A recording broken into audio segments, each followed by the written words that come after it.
Hello everybody, welcome back again to East Coast Taekwondo. I'm Casey Mazereski here with this week's training tip. Today I want to go over forms training for you. Forms training is a critical part of traditional martial arts training. It usually is one of the least popular aspects of training with people, especially this day and age with a lot of MMA and people push for realistic type training, and that's fine. That's definitely a legitimate concern and a legitimate goal in your martial arts training is to make it realistic. But you do have to understand, forms is all based for self-defense, and it's probably one of the times you could do the most realistic training if you train the right way. Because if I'm sparring with someone, I can't, as I'm sparring, even if I have pads on and I'm wearing gloves, I can't throw a full power, full speed punch to my partner's face, because I'm going to hurt him. I can't do a full power, full speed back kick or side kick to my partner, because I'm going to hurt him. And if I do that with my training partners, eventually I'm not going to have any training partners. Same thing if I'm doing self-defense drills, where my training partner, let's say, throws a punch at me, and I block and counter with an elbow or whatever I'm going to counter with. I can't do that. I can try to mentally put myself in that situation and try to do it intensely with still not hurting my partner, but I'm not striking, I'm not following through all the way, because I can't, because I will hurt my training partner. But with forms, you can, because there's no one there. You don't have to worry about hurting anyone.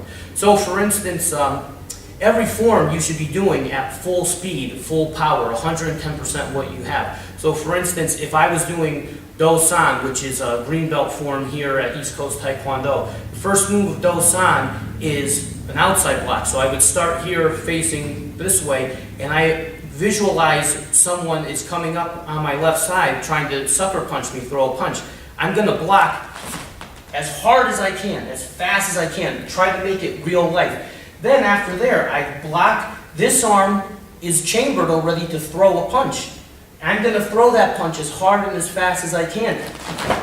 That's how you should be doing your forms. And then when I turn to do the next move, now I visualize, I try to pretend here comes someone sneaking up behind me, I catch him out of the corner of my eye, I turn, I block like this, I do an outside block, I'm sweeping this whole area in front of me clear of any attacks. So I block and then I punch again, full power. As you can see, that is how you should be practicing your forms all the time. 110% speed. Forms will teach you how to generate power and make power in a self-defense situation. It's very static, so there's things that form training does have its limitation. Sparring, I will learn how to adapt and move in the dynamics of a real-life fight with an opponent that's moving as I'm moving. Forms, you won't get that. Self-defense drills, you won't get that. Self-defense drills, I'll get the sensation and get the feel of actually blocking that arm and feeling that arm getting pushed out of the way as I counter and do whatever I'm going to do as my counter attack. But I have to stop my attack short. I can't actually hit my training partner. So everything has its strengths and weaknesses, and everything in martial arts training is equally important. You have to practice them all.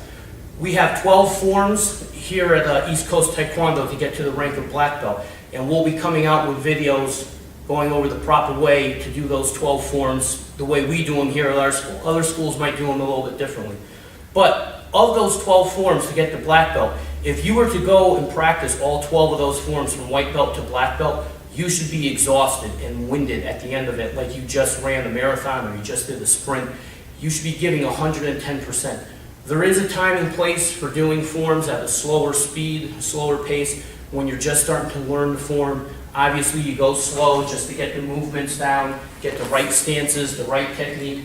But once you have those basics, you need to start picking up the pace and picking up the speed. You need to mentally put yourself in a self-defense situation saying, this is real life. This guy coming at me means to hurt me, and I need to put him down immediately. You block with 110% power and speed and efficiency, and you punch and do your counterattacks the same way, like it was real life. I'm Casey Mazereski.